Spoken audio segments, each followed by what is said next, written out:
Esta parte consiste en que conversemos con Natalie sobre distintos aspectos de escritura. Como dijo Víctor, Natalie escribió un libro que se llama The Writing Revolution, junto con Marianne Hoffman, y ella básicamente tradujo todo lo que sabía esta escritora y académica sobre escritura. Y ahí fueron construyendo el libro en conjunto. Entonces, mi primera pregunta...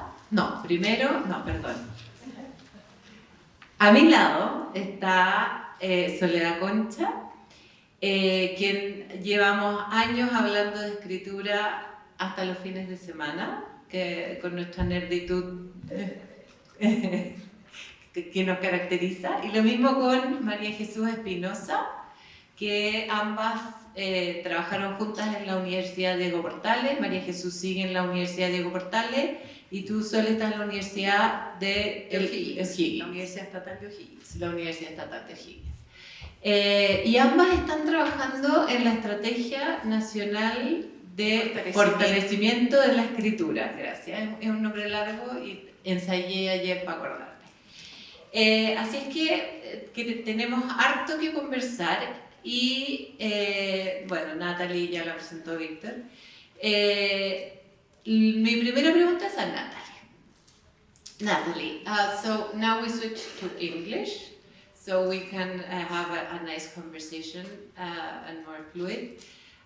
So Natalie, can you tell us a bit about your book? Not everybody here has read it, and I would very much enjoy hearing what motivated you to write it and a little bit about what it is about. At the entry, everybody received a small exemplar of what you have in your book. I translated some exercises so that people would have an idea of what the book is about. Sure. Okay, well, thank you for doing that, because I do think it's helpful to see examples of what this method is. So I do want to make it clear, it's not my method. It's a method was developed by Judith Hockman, my co-author, who is a veteran educator who developed this method really through trial and error over many years. And she was doing this, and she was at a school, she was actually the head of a school for children with language-based learning disabilities. And what happened is when they went back to this school, they would come to the school for 2 or 3 years, and then it was a private school, they would go back to the schools that they came from, and when they went back, often they were the best writers at the schools that were not for learning disabled children. And so those schools started asking this school, the private school where Judith Hockman worked was called Windward. They asked Windward, what is your secret? How are you teaching these children to write so well? And so she started a teacher training institute to train teachers in the method. And then eventually I met her, and she started an organization, and I was on the board of the organization, and she kept saying, I really need to write a book.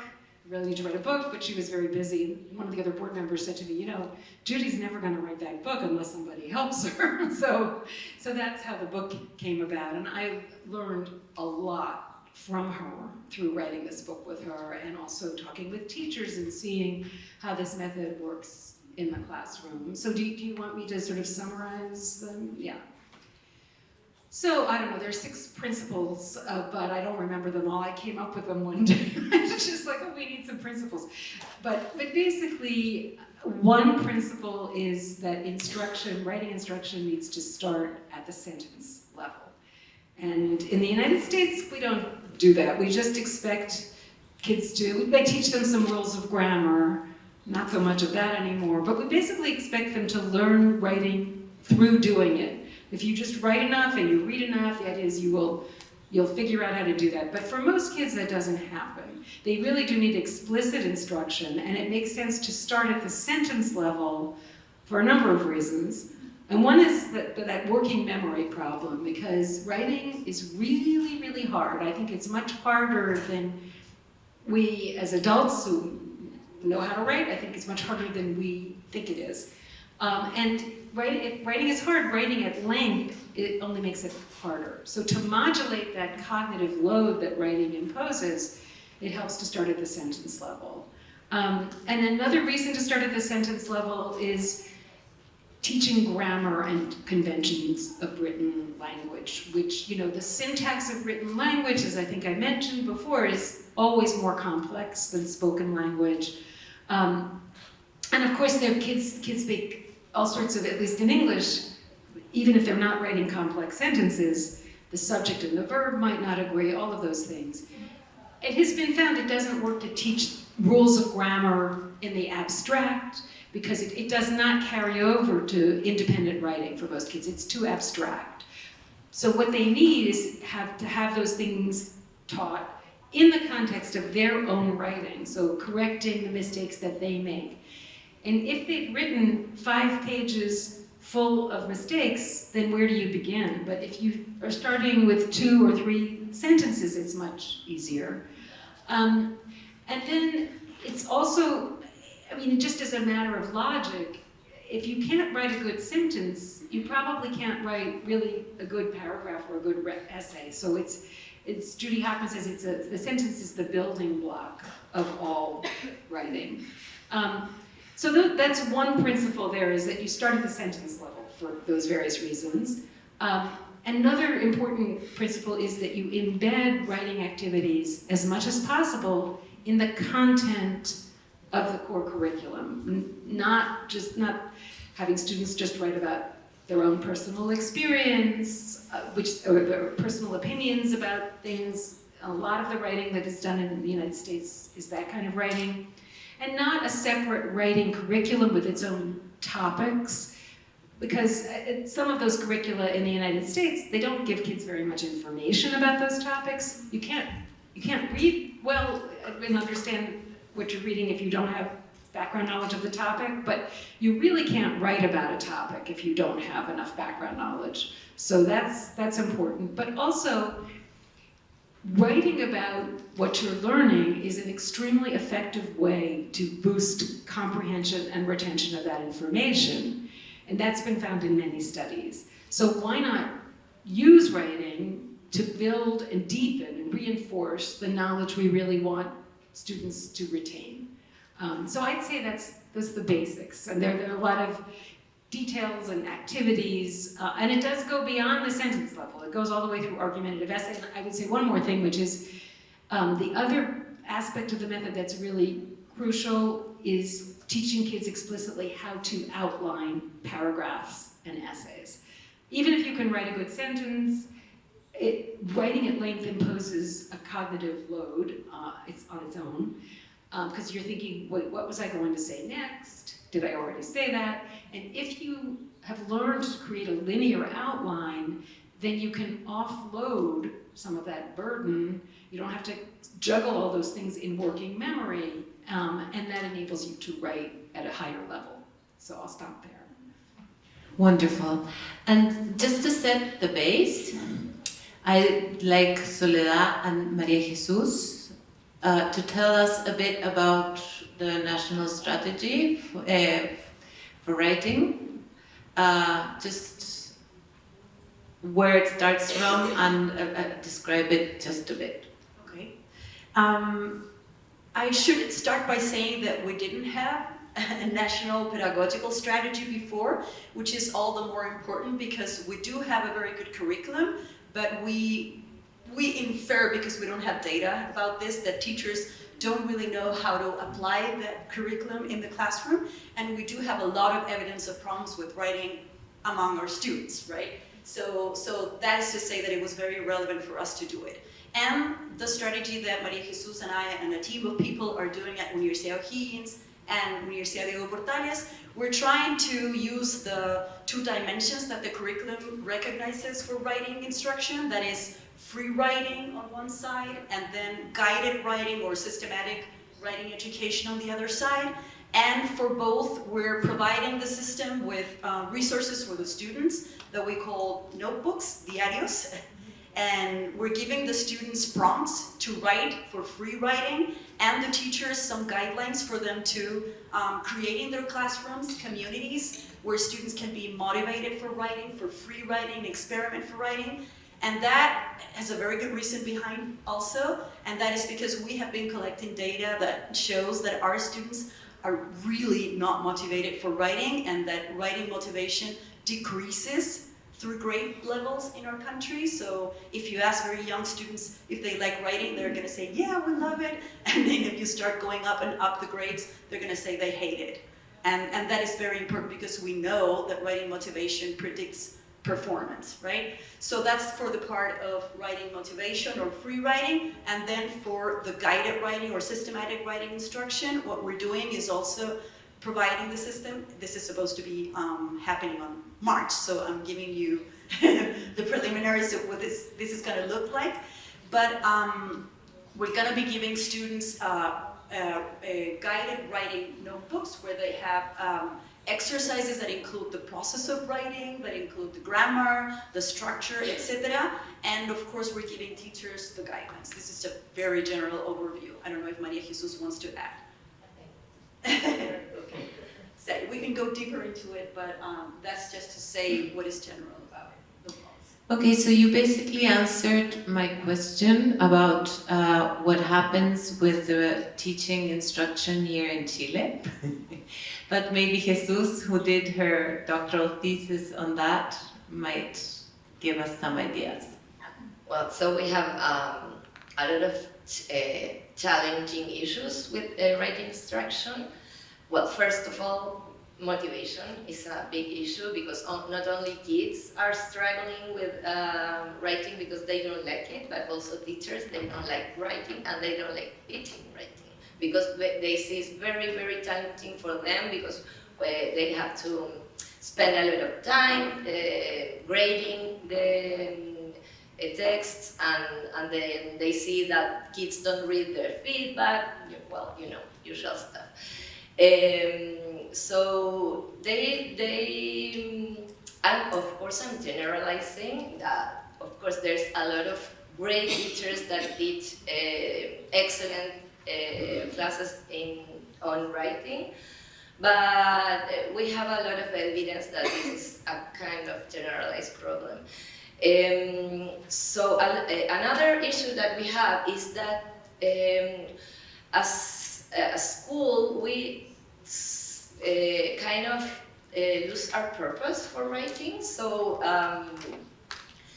we have students to learning, for example, structures.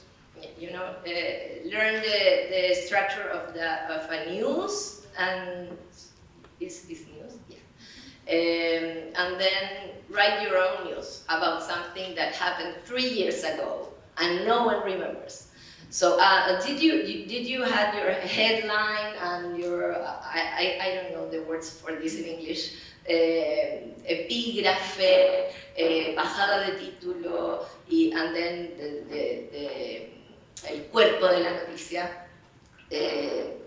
and then kids read actual news and they are not like that. So the structure is very rigid, the topics are very random, and they are learning something that is not really meaningful in any way.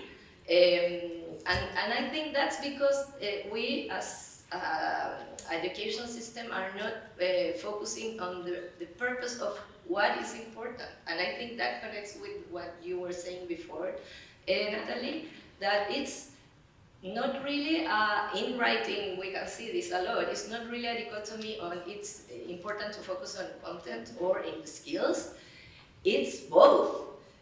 Content is really important and skills are really important, but we only can integrate this if we have a purpose to teach these things. And I think in our schools, this is an aspect that we often oversee, and kids are learning stuff they don't see as important, so it's not a surprise that they are really motivated and they are learning structures that are not real in the world. So our efforts with Soledad and our team and a lot of people that are working on this problem is that we teach students to write, promoting that they think from the sentence level to the text level and beyond. What are the different ways they have to do it? Because they have different purposes. So I think that is very, very important. So think about our purposes, our communicative purposes when we teach writing, and that's a thing that we are trying to reinforce in all the things we are doing in the national. Thank you. Natalie, responding to that, what do you think makes children motivated to write? What's the core of motivation? And that's a question for both of you too. How do we motivate kids, or people can motivate others? How do we get them to be motivated to write and to express ideas? Yeah, it's a complicated and important question, and I think, I think young children, they do, they want to write about their visit to grandma's house or whatever, and they're motivated to do that because they're kids. They're motivated to do lots of things, and then the motivation gets less as kids get older. But I think part of that is that what we're expecting them to produce is more difficult, and they may look like they're unmotivated or reluctant, but that may be because they really don't know where to begin, and they haven't gotten explicit enough instruction in how to construct sentences and paragraphs, which is not, again, it's like reading comprehension or critical thinking. These are not skills that can be taught in the abstract. The content needs to be in the foreground, even with sentence construction. But once you have been given those tools, and again, you've got stored in long-term memory the different ways to construct a sentence, then you can focus more on expressing yourself. It becomes easier, although I don't think writing's ever easy, speaking as someone who does a lot of it. But you become more confident of your abilities, and that in turn enables you to feel more motivated. And so the Writing Revolution is also an organization. It's based in a nonprofit. It's based in New York. That they work with schools and teachers, and they have seen and heard about students who were unmotivated writers who suddenly became highly motivated once they got the explicit instruction that enabled them to express themselves coherently in writing. And it can be a really transformative experience for a student. I have an example, a slide that I sometimes show of a student at the beginning of his 9th grade year. He was given a prompt just as a baseline of what can you write, and it says, explain why we study the past. And it's a very incoherent paragraph that really doesn't say much of anything, and the sentences are not complete sentences. And then there's a sample of his writing from later that year, in the spring of that year, so after he had gotten exposure to this method, he was taught how to construct sentences and to outline paragraphs and then essays, and he wrote an argumentative essay on the conquest of the Americas using complex sentence structure, expressing complex ideas. And to be able to go from that beginning of the year writing sample to that towards the end of the year writing sample, I mean, that changes your concept of, like, can you write? You may be far more motivated to write, and also you have a different sense of what you can do in life and what you're entitled to. And so I think that this explicit kind of writing instruction can really change kids' lives. Yes, Soledad. Okay. Yes, so your question is very good, because I do have a very systematic answer for it. So if you look up into the best practices literature, I think the actions you have to take in order to foster motivation for writing are already quite clear, which I think is very good news for us. So the first thing is freedom of choice. And I think that is very general in terms of what you can do for motivation in all different subject matters. But students have to be given the opportunity of choosing the formats, the topics, the structure of their text, and that gives them a sense of agency in what they're doing, which is very important for motivation. They feel a part of it, they want to do it. The second idea is that topics are interesting and are topics that they know about, which is a lot of what you were saying before. You cannot write about something you don't know, and something about you don't care, because for the most part that means that you won't have an opinion about it either, right? So the topics are critical, I think. And those topics can be personal topics, and you can do a very deep reflection about a personal topic and write something very elaborate about a personal topic. But you can also give topics that give the students the opportunity to reflect about their lives, to reflect about the world, to reflect about global warming, about, you know, the most pressing social problems as well. And I would say the third and very important part of motivation for writing is that students can be part of a benevolent environment, because unfortunately it's very common that the classrooms are places where students feel that things are very either competitive, or that their friends are going to tease them if they read out loud what they were writing, or the teacher is very punitive, whatever. For all the different reasons, students don't take risks with writing, don't experiment with the language, so a benevolent environment is basic to foster motivation for writing. And another important thing is that they write in a community where writing is valued. And that is very much the same for reading comprehension.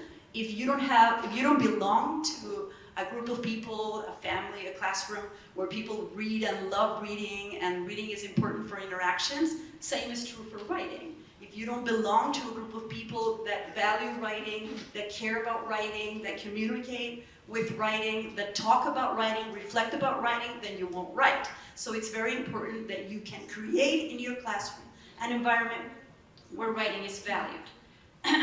Another important thing is that the feedback that you give your students in regards to their written text, their products of writing, is positive. There's always something positive that you can say about your students' writing. Of course, they're going to have a lot of problems, but you always have to do the effort of finding something positive, and you have to give them a feedback that is also precise. Because if it's precise, if you say something like, great job or excellent, then they won't have the chance of learning anything. But if you're very precise and you say, this is a great noun that you chose, this is a great structure, then you're also giving them knowledge about writing, about the structure of writing, about the process of writing, and knowledge also gives you motivation, knowing about it, feeling that you can do it. And I would say yeah, exactly that. I'm finished. Yeah, coming back to what Manuela asked before, or we were talking about it in our coffee, I'm going to talk about this as well. I ask the questions, but I also comment.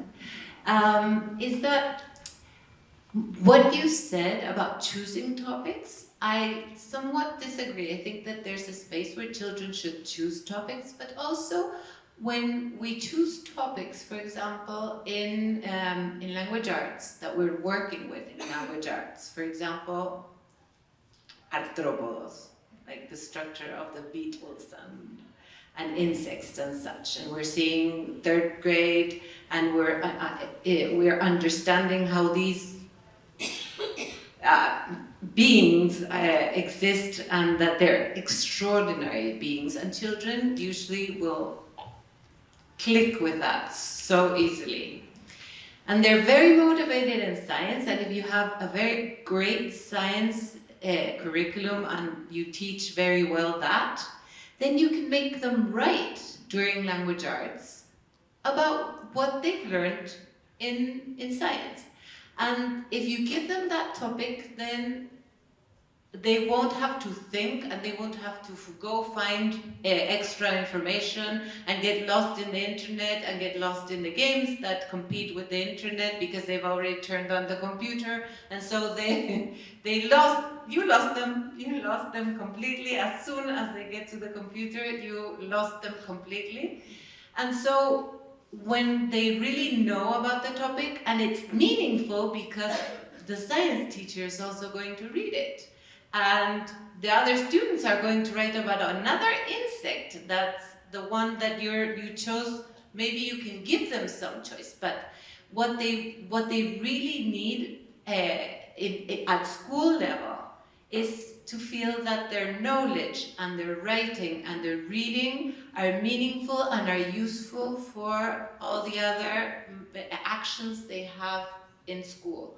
And having these connections between all these things, I think is a great way to be able to work and elaborate vocabulary and somebody was asking as well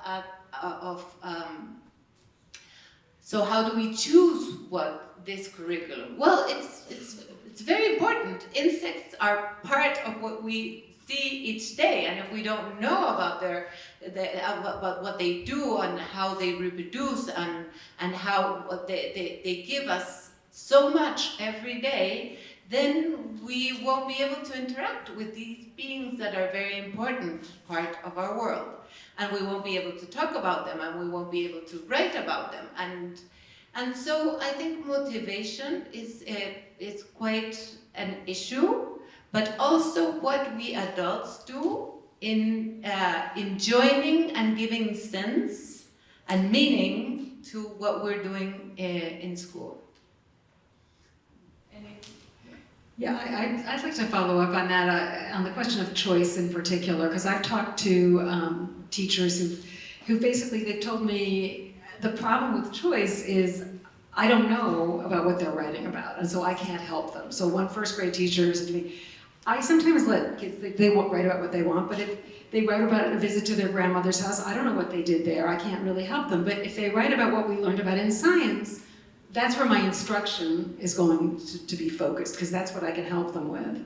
And so, you know, I think choice within limits, it's very important for the teacher to have the knowledge of what students are writing about, because otherwise it's really hard to give constructive feedback on what they're writing about. Yeah, absolutely. And also, I don't want to get the wrong impression that choice means write about anything that you knew before coming to this classroom. Of course, you can present topics, or as Javiera was saying, bring topics from the other subjects, and then give some space for choice within that.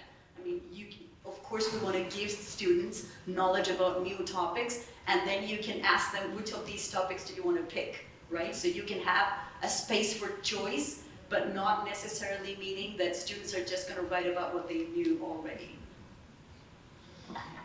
Okay, so going back to the teaching subject, and not only the motivation of the students, why is it so hard to write? What are the elements that make writing? Because we've all said, I have to write, and Natalie, who has written many books, says, it's so hard to write. But why is it so hard?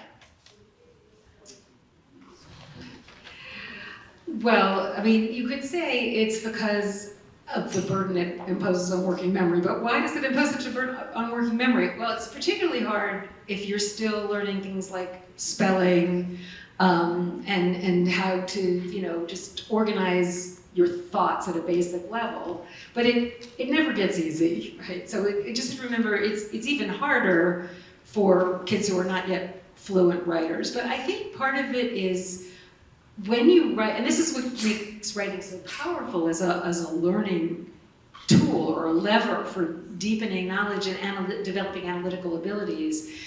When we write, we are trying to make sense of a mass of information. And often, I mean, I know from my experience, you know, we might think we understand something, but when we try to write about it, we realize, oh, no, I don't understand this. I need to do more research, or I need to think through this more carefully.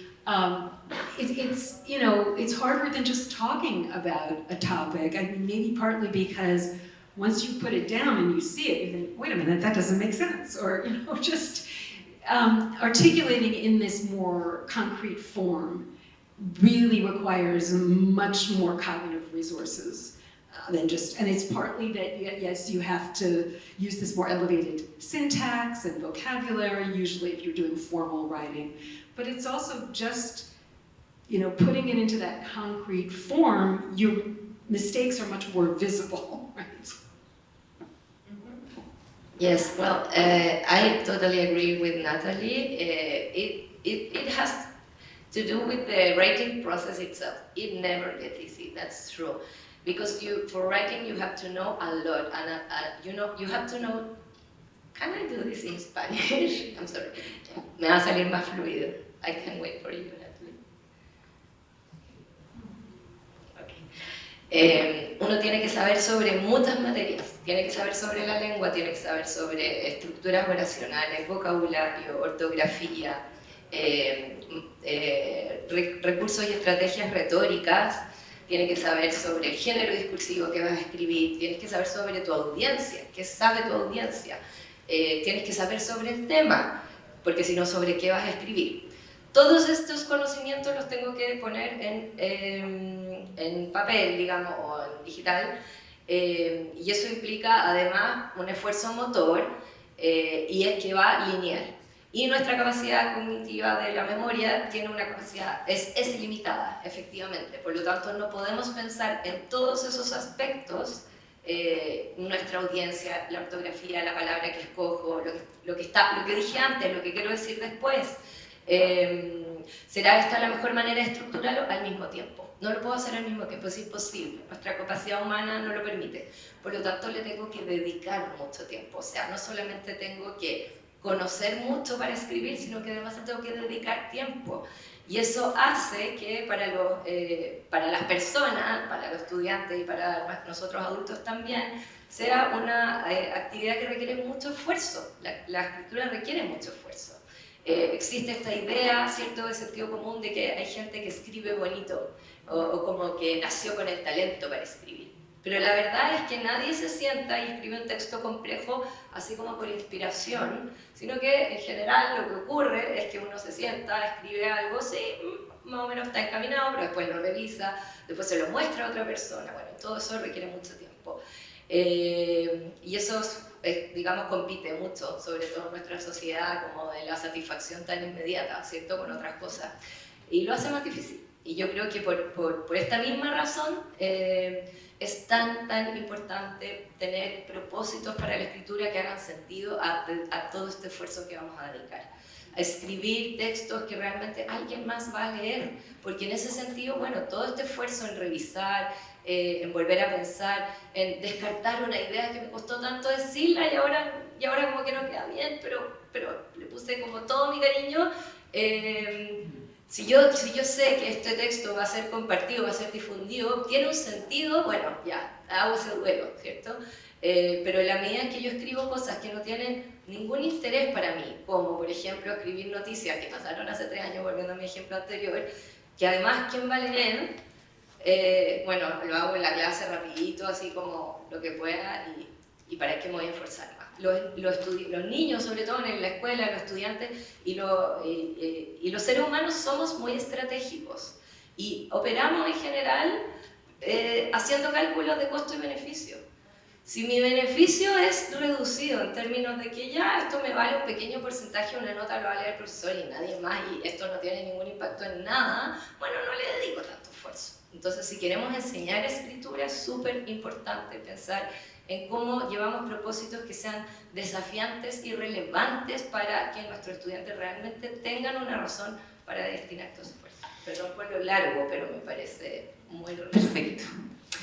And I would like to add that writing requires for me to write as me and me to read what I've written as someone else. It requires for me to be 2 people at the same time who have different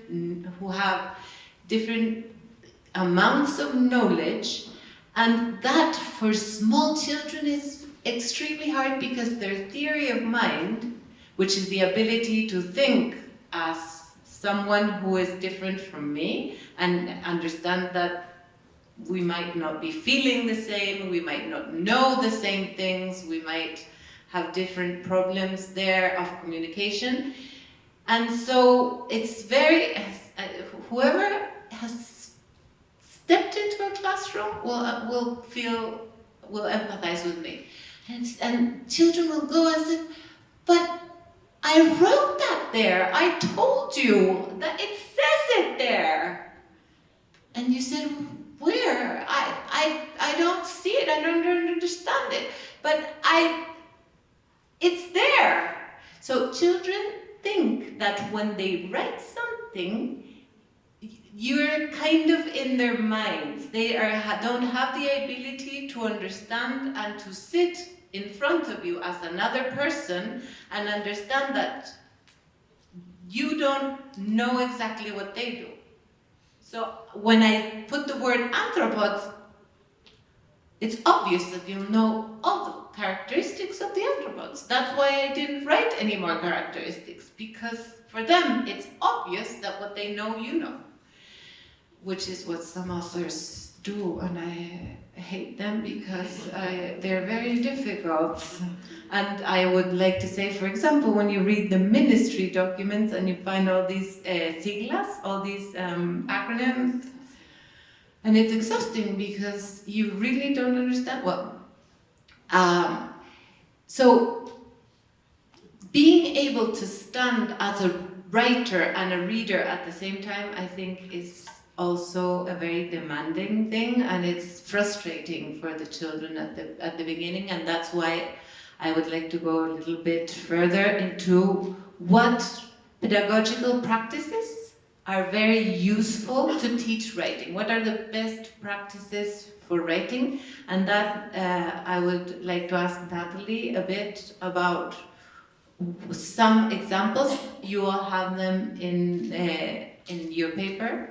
But why would so because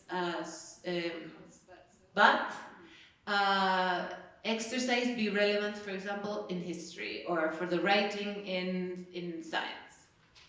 Absolutely, and what you were saying about the ability, you basically have to anticipate an unknown reader's level of background knowledge, right? So, and I write for a general audience, and I don't know. It's not like I'm writing necessarily for people who have all been through a course in cognitive science or whatever, so I end up having to explain the same things over and over again. It can get very tedious, but I know if I don't do it, readers may not understand. So what Judy Hockman says about a lot of the activities in the writing revolution is that they enable students to extend their responses, and I think that's what you're talking about. And so even a simple activity like because, but, and so is teaching students that you can't just, Napoleon was a great leader, just period. Why? Napoleon was a great leader because, well, maybe there's also some negative or contrasting stuff about Napoleon. Napoleon was a great leader, but, and lastly, Napoleon was a great leader. So each of those conjunctions is both helping students understand the need to explain, to provide more information for different purposes, and at the same time, deepening and reinforcing their knowledge of whatever the subject is. Could be science, could even be math. Fractions are like decimals because fractions are like decimals, but fractions are like decimals. So it's really requiring students to focus in a fairly targeted way on different kinds of information, retrieve that information from, they have to have that knowledge already, but they have to, maybe they've slightly forgotten it. They have to retrieve it and put it in their own words. And all of that really reinforces that information, and it enables that information to stick in long-term memory. But it is also enabling them to express themselves at greater length and greater depth. And this activity leads to more sophisticated ways of expressing yourself at greater length. So for example, the but activity, once you understand that concept, a change in direction, that leads to using although Napoleon was great there, which is not the way we talk. And so I think another reason writing is so difficult is that, as Judy Hockman realized, it's almost like a second language, written English or written Spanish. differs from spoken English or spoken Spanish. And by the way, she had this sort of epiphany about this, the beginning of this whole method so she was teaching at a school for kids with language-based learning disabilities, all of whom were native English speakers. But she saw a workshop in a neighboring community this was maybe 30 years ago, for teachers of native Spanish speakers who were still learning English. And they said, well, these kids will pick up spoken English, but written English, you really have to teach that explicitly because it's different. And she thought, this is true for the kids I'm teaching.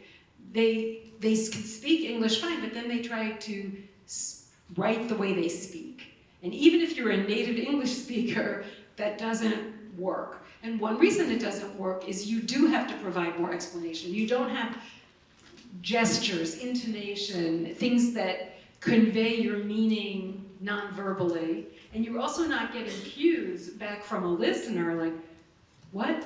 So you really have to do all of this hard work of anticipating how much you need to explain. And that is also part of learning this kind of second language. I would like to give you an example of that because we used that book for our curriculum at Aptus. And in second grade, we wanted to teach them the structure. This person has a contradiction because porque por un lado, because in one side, he thinks that this, but on the other hand, he thinks this. So we taught them the structure because on the one hand, such and such, and on the other hand, such and such. And so that's quite complex for second graders. And because they were thinking of contradictions, because they were thinking of the contradiction, the topic of that unit was, I want to grow up, but I don't want to grow up. I'm a child, but so I have contradicting feelings. I want to be more independent, but I don't want to be alone that much. And so we taught them the structure, and they would write we'd make them a lot of questions that would make them use, and we'd give them the blanks. They'd have to fill in the blanks, and we'd give them on this hand, on the other hand part. And then, in the next unit, a child raised up her hand and answered on a different topic, completely different. I think that this is a contradiction, or that this girl is feeling a contradiction, because on one hand, she wants this, and on the other hand, she wants that. And I just wanted to cry. And just to say that when you make them these exercises and you make them use these structures, they will start using them. And it's not one time, it's a many time occurrence that you have to use these and give feedback on how they used it. And that depends not only their writing, but their thought as well. I mean, their thoughts on that novel were much deeper because they were able to see that the child, the protagonist of the story, was having a contradiction. And that is something that you rarely see. Anything else to add, Soledad? Yes. So your question about what should we do, the best practices for teaching writing?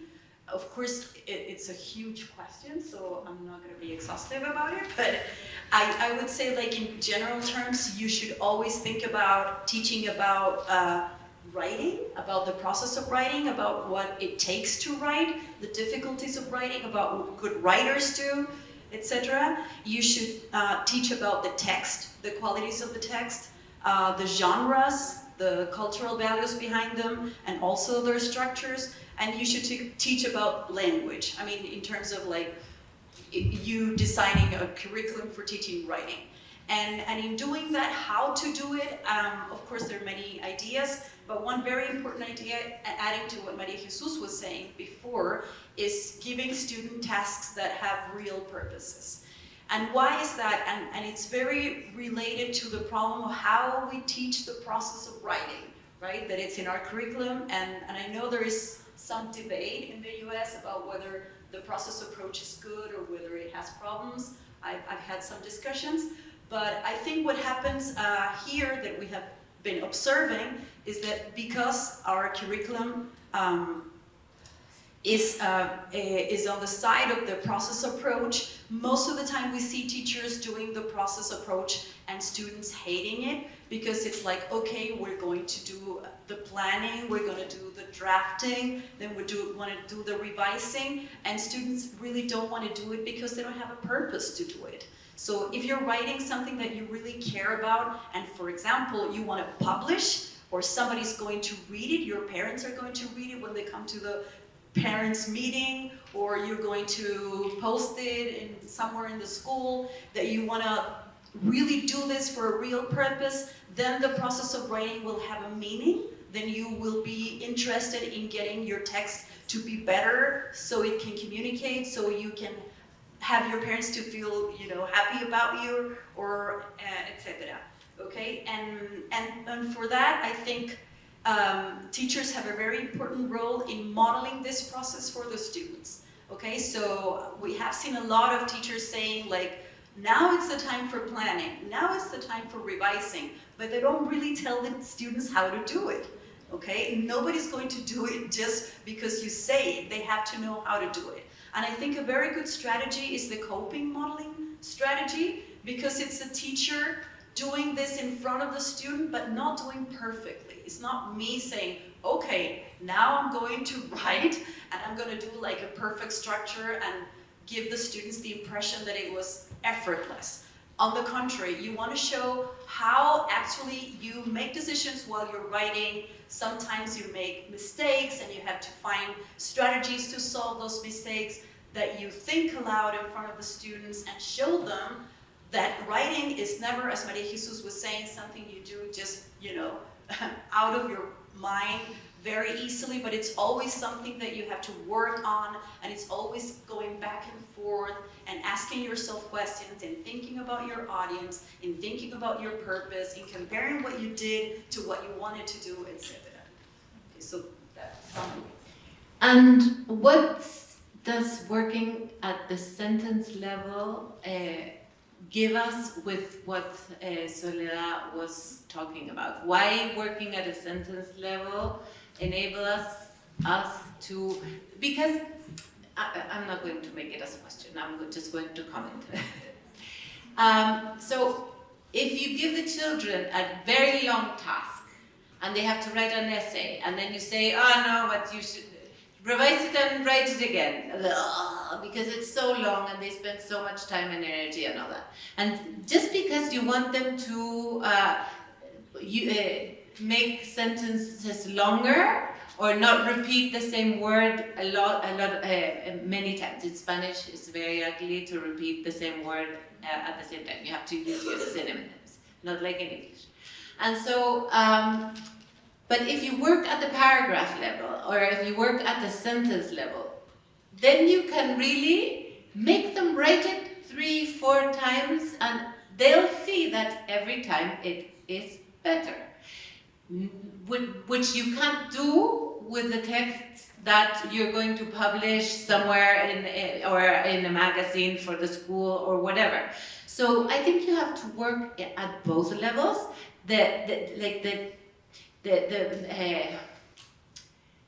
All the grammar and all the structure and all the how am I going to say it, and what if I say it in the other order.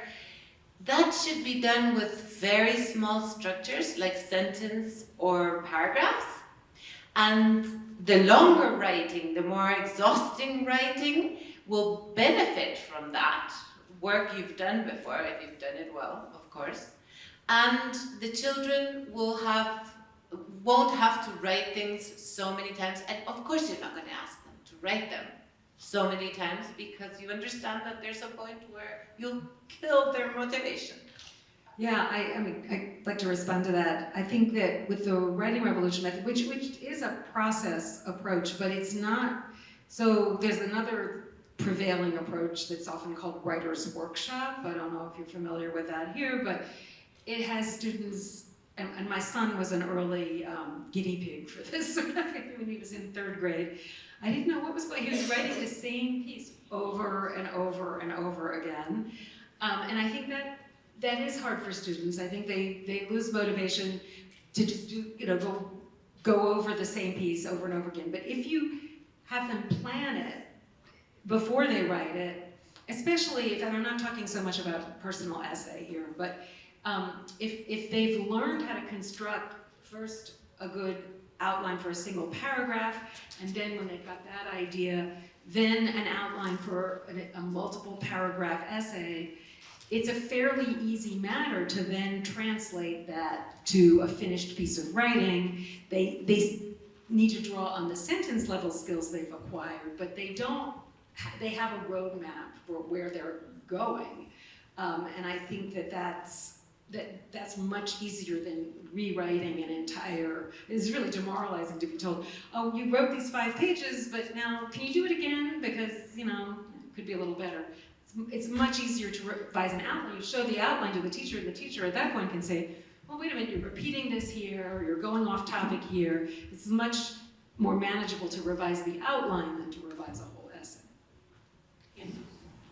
Okay, so I want to talk about evaluation because I think it's very important and it influenced the way we teach. And sorry, Natalie, I'm going to switch to Spanish. Okay. Además de enseñar como de a poco con respecto a la estructura a partir del nivel de la oración y del párrafo, una cosa muy importante es que cuando evaluemos lo que hemos enseñado. Y esto no está para nada interiorizado en nuestro sistema. Esperamos que los estudiantes de 3º básico, de 6º básico, escriban textos perfectos y eso es imposible porque no han aprendido todo lo que necesitan aprender para poder escribir esos textos. Y nuestra evaluación como profesores tiene un impacto muy profundo en la autopercepción que tienen ellos, nuestros estudiantes, como escritores. Y por lo tanto tenemos que evaluar aquello que sabemos que van a poder hacer adecuadamente porque lo hemos enseñado. Y eso implica no esperar que estén los textos perfectos, por ejemplo, con respecto a la ortografía. La ortografía es un aprendizaje tardío, toma muchos años en desarrollarse. Por lo tanto, en 3º ni en 6º los estudiantes van a tener ortografía perfecta. No es razonable esperar algo así. Y por lo tanto, como profesores, no debiésemos marcarles todo en su texto, como diciendo, mira todo lo que te equivocaste. Mira, te equivocaste muchísimo en esto, porque es muy dañino para la sensación de competencia y más bien tenemos que propender a enfocarnos en cosas que son sustantivas, que van a producir mejoras relevantes en los textos y para las cuales dedicamos tiempo, ¿ya? Y aquí quiero conectar con la idea de enseñar gramática y lenguaje, manejo de la lengua en general. Enseñamos pocas cosas y las enseñamos de una manera que conectamos con la escritura y la reflexión a propósito de para qué nos sirven estos recursos. Por ejemplo, enseñamos los tiempos verbales y esto no significa estar aprendiéndose una serie de nombres de conjugación de tiempos verbales en todas las personas, sino que decimos, y conectando con lecturas, por ejemplo, vamos a leer este cuento y vamos a mirar, miren, la diferencia entre el tiempo verbal de lo que un personaje dice y lo que dice el narrador, ¿ya? ¿Por qué, por ejemplo, dice el narrador y Caperucita abrió la puerta, vio al lobo disfrazado de abuelita y exclamó, pasado, ¿cierto? Abuelita, te ves muy rara, presente. ¿Por qué ese cambio? Y hacer estas reflexiones. Y después pedimos a los estudiantes que escriban el cuento y se vayan fijando en eso. ¿Y qué les vamos a pedir que revisen? ¿Y qué les vamos a mostrar primero cómo se revisan? Los tiempos verbales. Y luego, ¿qué vamos a evaluar? Los tiempos verbales. Y entonces el estudiante va a poder ver, wow, el increíble cambio que significó preocuparse solo de eso y decir, estoy aprendiendo un recurso que efectivamente es potente para mi escritura y lo puedo hacer bien. Aumenta su sensación de competencia, lo cual es muy importante, y además le da digamos, sentido a la herramienta de lenguaje que están aprendiendo. Sí, y complementando con eso también, o sea, si estamos enseñando estructuras gramaticales que queremos que usen, las podemos evaluar también separadas de una escritura larga. Es decir, esta estructura que yo les decía, tengo una contradicción porque, por un lado, tanto, y por el otro, esto otro, y los niños conocían esta estructura del por un lado y por otro, les pongo un texto y les digo por qué esta persona tiene una contradicción, escríbelo, y les doy el andamiaje con por un lado y por otro. Y ellos deben poder responder, porque yo les enseñé, porque además que cuando uno usa esa estructura hay unos cambios verbales bien difíciles. Y por lo tanto, eso lo debieran saber, eso es parte de la enseñanza de escritura. No los voy a obligar a escribir un ensayo largo y un texto largo con esa estructura, porque eso es mucho más desafiante, es mucho más difícil. Entonces, estoy muy de acuerdo porque cuando uno evalúa, uno manda señales y en general los profesores somos muy buenos para eso. And I'll switch back to English, I'm sorry, it's your fault. No, I have one more thing, sorry, que se me olvidó y es también importante, que tenemos que devolverle la responsabilidad a los estudiantes de que la evaluación es parte de su trabajo también. O sea, no es el trabajo del docente corregir el texto, el trabajo del docente es monitorear el logro. Y esto se puede hacer también en revisión entre pares o autoevaluación, que sean los estudiantes quienes realmente revisen y corrijan sus propios textos. Y esto tiene una doble ventaja. Nos van a llegar textos mejores, que son mucho más rápidos de corregir. Y además podemos revisar cosas más puntuales y eso disminuye mucho la carga laboral también. Okay, and to close this conversation, I would ask you just to repeat the obvious, but I think the obvious is always in need of repetition, is how does writing, learning, thinking and background knowledge unite? What is the relationship between all of these things? And Natalie, and then... Well, I would say, once you get past the mechanics of writing, like forming the letters and spelling, everything, your ability to express yourself in writing draws on everything you know, and your reasoning abilities. So it's not like writing is separate from learning in general. I think one of the problems is that we've been looking at both reading and writing as though they're separate from things like social studies and science, but they're not. It's all connected, and it is a two-way relationship. So I think before you write, it helps to talk about the ideas you're going to put into writing, but then once you have written, once you've done that very hard work of really focusing your thoughts and deciding if they make sense in that written form, then that informs your ability to talk about what you've just written about. So it's all connected, and it's a very complex two-way, multi-dimensional relationship. And you'll do better in the multiple choice test as well. Yeah, because you learned it better. Yeah, it's a very good question, I think, because we're always thinking about what the global purposes or aims of education should be, and I think most of the time we agree that we want our kids to think critically, to be reflective, to be democratic citizens, huge aims. And I think we're losing a great opportunity of doing this because we're not teaching enough writing.